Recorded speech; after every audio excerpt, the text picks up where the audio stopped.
لیکن ہمارے علماء بعض اوقات اور ہمارے پیر عظام اللہ تعالیٰ رحمت نازل فرمائے ان پیروں کے اوپر، انہوں نے بھی بڑا بیڑا غرق کیا. اپنے آستانے کی تعداد بڑھانے کے لیے صحیح جو اصلاح کرنی چاہیے وہ چھوڑ دیں کہ لوگ بدزنوں کے نہ بھاگ جائیں.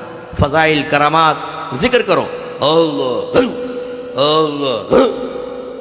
ارے پہلے بھائی مرید کو حرام تو چھڑوا دو. ٹھوس ٹھوس کے حرام کھا رہا ہے، یہاں پر آگے دل پہ ضربے لگا رہا ہے، کچھ بھی نہیں ہوگا. 100 سال ضربے لگاتا رہے، اس سے کہاں دل صاف ہوتا؟ موت کو وہ یاد نہیں کر رہا، استغفار وہ نہیں کرتا، قرآن پاک کی تلاوت وہ نہیں کرتا، اچھوں کی صحبت میں وہ نہیں بیٹھتا، ہر قسم کے گناہ وہ کر رہا ہے. آپ دل پہ ضربے لگا رہے ہیں اور کہہ رہے ہیں پاک ہو جائے گا دل، اور پھر یہ مثل آئینہ ہو جائے گا، تمہیں عرش نظر آئے گا اس میں. اب وہ کان میں پوچھے حضور آپ کو کتنی مرتبہ نظر آیا، کیسا تھا عرش؟ حضرت نے خود نہیں کبھی دیکھا.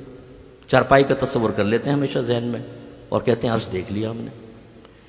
یہ ڈبے پیر ایسی ہوتے ہیں، یہ اس طرح بہلاتے رہیں گے بیٹا آپ کو.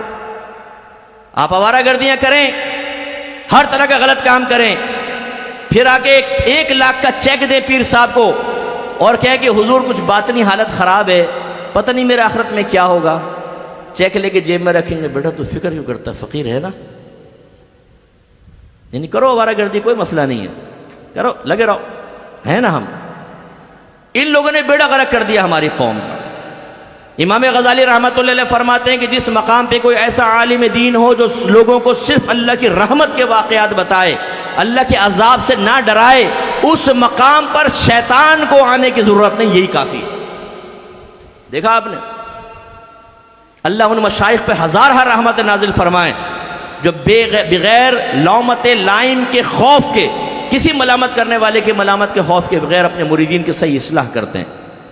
اور اللہ ان علماء پہ رحمت نازل فرمائے بشمول مفتی منیب الرحمان صاحب کے کہ میں تو ان کو اس معاملے میں اپنا استاد ہی مانتا ہوں.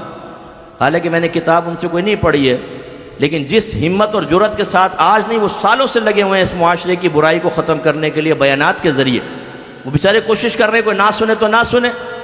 حضرت نوح علیہ السلام نے 950 سال تبلیغ کی تھی اور ان کی قوم نے نہیں سنا تو ٹھیک ہے، پھر ان کا قصور تھا نا. لیکن ان جیسے علماء جو قوم کے سامنے اپنے بچوں سے پیار اور محبت رکھتے ہوئے آپ کی آخرت کی فکر میں اپنے دل کو جلاتے ہیں، اللہ ان پر اپنی رحمت نازل فرمائے. تو دوسرا ہمارا جو بڑا مسئلہ ہوا، ایک سرپرست گئے، دوسرا یہ نعت خانوں نے بیڑا غرق کیا، تیسرا ہمارے طبقہ علماء نے کیا کہ ان کے بیانات اس طرح کے نہ رہے کہ کرنٹ ایشوز کے اوپر کلام ہوتا، بچے چیلنجز کا سامنا کرنے کے لیے تیار ہوتے، علم دین کی طرف مائل ہوتے. جو آج سوشل میڈیا پر ہمارے مذہب اہل سنت پر حملے ہو رہے ہیں ان کے جواب دینے کی صلاحیت رکھتے، کم از کم اپنا مذہب اور مسلک تو کسی کے سامنے بیان کر سکتے. نہیں، جمعے کے بیان میں آئے تو وہی یہاں سے پکڑا وہاں سے پکڑا، ٹائم پورا کیا، غائب. کوئی سیکھنے کو نہیں ملتا. 20 سال لوگ اماموں کے سامنے بیٹھے رہتے ہیں، خطبہ حضرات کے، ایک چیز سیکھنے کو نہیں ملتی. یہاں سے پکڑا وہاں سے پکڑا. ہر ایک کی بات نہیں کر رہا ہوں، لیکن جو آوا کا آوا بگڑا ہوا ہے، مجھے پتہ ہے کہ کیا کچھ ہوتا ہے ہماری مسجدوں کے اندر. اسی لیے ہمارے بچے شروع میں مسجدوں میں آتے ہی نہیں ہیں، یہ آخری ٹائم میں پہنچتے ہیں. بالکل کھڑ کھڑ کھڑ کی آوازیں سنتے ہیں نا گھر میں کہ اب مائک خطبے کے لیے لگایا جا رہا ہے، تو یہ بھاگ بھاگ کے جمعے میں پہنچ جاتے ہیں اور اسی لیے سب سے پہلے یہ راہ فرار اختیار کرتے ہیں. پیچھے بیٹھو تاکہ نکلنے میں آسانی، جوتی پکڑی بھاگ گئے. تو یہ معاشرے کا بیڑا غرق تو ہونا ہی ہونا، اسی لیے ہم اطاعت سے دور ہیں. اسی طریقے سے ہماری بری صحبتوں نے ہمیں اللہ تعالیٰ کی اور رسول کی اطاعت سے دور